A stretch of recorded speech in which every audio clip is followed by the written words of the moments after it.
got a bunch to show you today. These are two sets of two builds that are done identical for my buddy Gene. So I did a church build for him a while back, and he liked it so much he wanted me to make two more. So you might have seen this watch before because I did it the exact same way as I did it before, and I can't remember what video number that is offhand.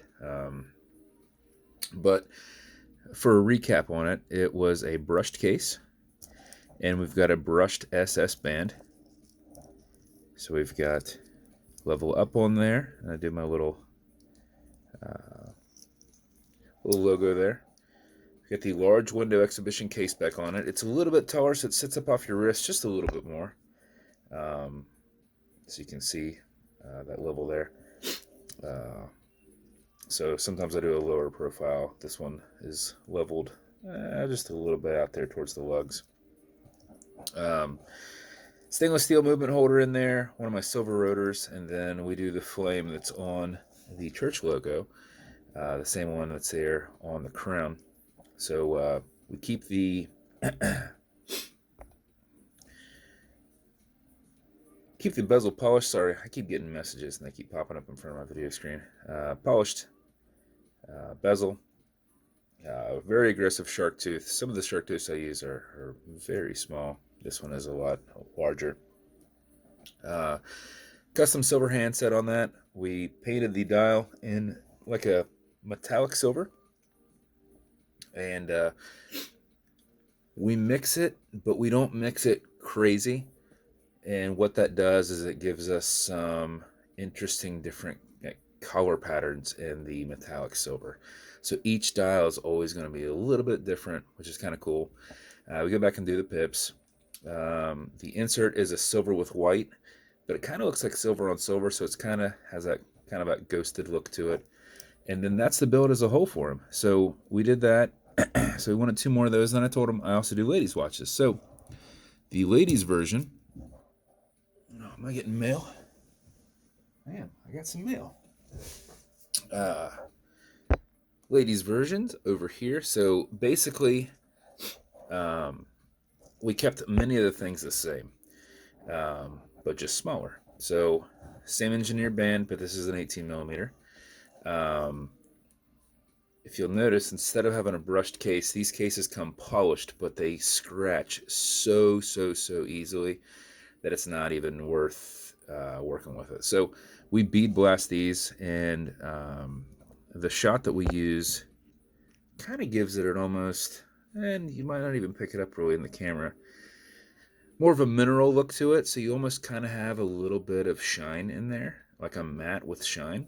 So it looks really cool in person. We went with a brushed bezel, so it comes up and tapers in and seats very close, but not all the way out to the end. Even if you did twist it though, it doesn't matter because there's nothing on it, so it doesn't matter if you turn left or right. Matched the crown. It's also bead blasted, and then the logo put in there. A lower profile exhibition case back on theirs.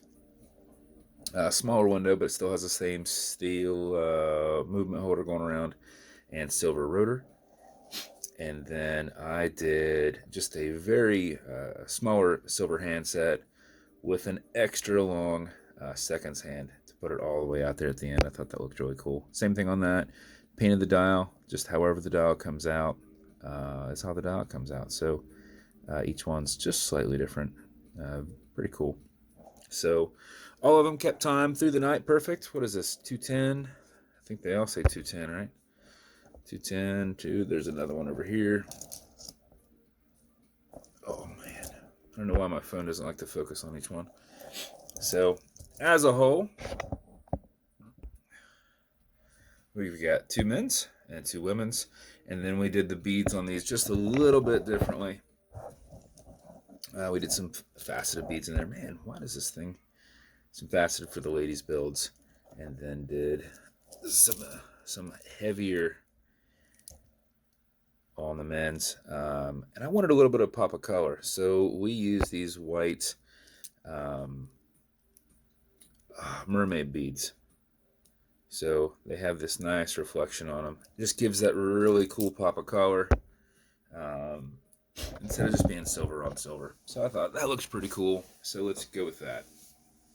So just to recap on these watches, for the men's watch, the ladies won't matter so much because there's nothing on the bezel, but your bezel will turn left, it'll turn right, there's no clicking. We just put them on just a little bit tighter. So you can turn it a little bit to the left, turn it a little bit to the right, hit it with a little bit of canned air. Automatic mechanical, same with the ladies. You can wind it, you can wear it, you can put it in a watch winder, but if it's dead or you're not going to be very active, you want to pre-wind it a little bit. Your movement keeps that rotor spinning, which is winding your watch. But if you're not going to be very active, just wind it a little bit yourself. So back the crown off the threads. When you hear it and feel it clicking, at that point you can wind, and a wind is a turn away from you. Turning it backwards doesn't do anything, but it's a lot easier to just go back and forth, keeping that spacing up against your bezel and everything with your side of your finger. If you do it for 4 or 5 seconds before you put it on, even if you're not very active, you'll keep time throughout the day. And if you do it for something closer to 20-25 seconds like what I do, you'll keep time through the night. It's got a 31-hour power reserve. You cannot overwind it. You can wind it all day if you like. When you pull it to the one and only click, you can now set your time. You'll notice you've got a wobble crown.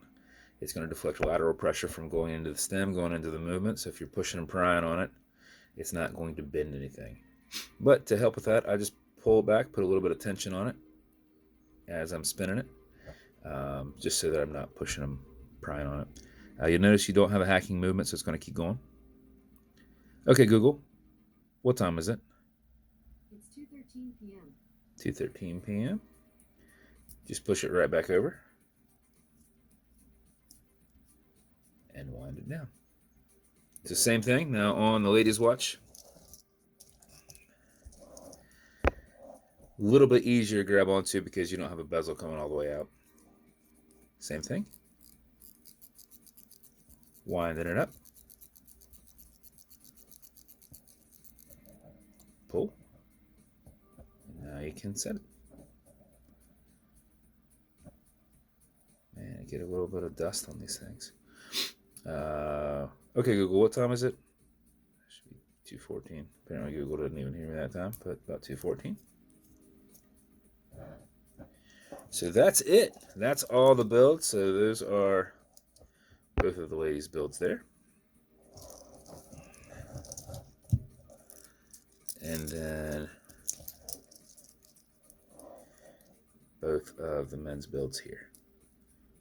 So I thought they turned out pretty awesome. And they look good. And as always with every build, now not every build, but every build you're going to get a watch box. But on these ones, I did matching boxes. So he's got a matching box for each one. Each one's going to come with watch cleaner. This is good on all glass and metal. So this whole watch, non-streaky, non-toxic, non-residue. If you get anything on the watch, just put it on there and just buff it off. And you're also going to get some fine scratch remover. This is Novus 2 from Amazon, just repackaged. If you get a scratch in the acrylic glass, put a tiny bit on it, buff against it using your included microfiber. A lot of times I use microfibers with my logo on it, but I'm out, and I've been out for a while. I've got a few, but these are very thick, so I'm just going to use these and send to him. I've been out, or almost out, for so long, and just due to product, and COVID still impacts. But put a little bit on there, buff against it, filling that scratch, and then polish it out with that microfiber, and you'll remove any scratches from that acrylic. So that is the builds. I hope you like them, man. Thank you, Gene, for the support, and we'll get these out to you Monday. I'm probably going to ship them 2 and 2 rather than 4 in one box, just in case something would happen. I don't think I can put as much insurance on one big box, so I'll probably do 2 boxes, man. Just shipped at the same time. So appreciate you a ton. Hope you guys enjoyed the video.